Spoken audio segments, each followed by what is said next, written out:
siyang nakakapagod na araw naman. So, ito ngayon, November 22. Ayan, update tayo kasi nakamili na kami ng mga kinakailangan namin gamit gaya ng plancha, mga, ayan. Ayan, likod binili. Dahil sobrang ganda. Ayan, tawag to. Ito yung bumili. Mr. Darrell. So, ito po.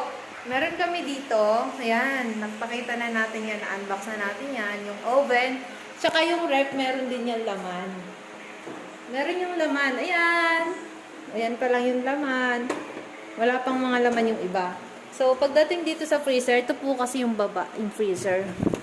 So, ayan. Prioritize talaga namin dyan yung ice cream. Yan. Tapos may mga tocino, hotdog. Yun muna. Tsaka Yakult. So, ito palang ref is inverter, Panasonic, energy level. Tapos, bumili kami ng bigas, panibagong buhay. Dapat naka Doña Maria. Charot! Tapos, andito pa yung ibang pinamili namin na mga pagkain, mga dilata. Yun lang muna. Sa sardinas na lang kami muna ngayon kasi naubos yung pera. Tapos yun, ito, mga bagong trash can. Tapos, ayan, meron din kaming vortex. Ito, tapos yan, bumili din siya, napakaganda. Mga kawali, non-stick. Yan, siya po lahat nag-decide niyan. Sobrang ganda lahat, nagustuhan ko. Tapos ito, yan, siya nagkabit niyan, si Daryl.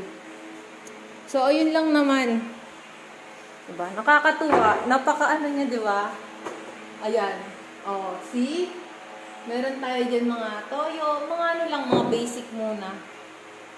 So, ayan lang yung may laman dito. Mga empty po yan. Mga empty. Sa susunod na natin yung malalagyan. So, that's for today's video. Bye! Thank you! Hope you subscribe to our channel and don't forget to like and subscribe!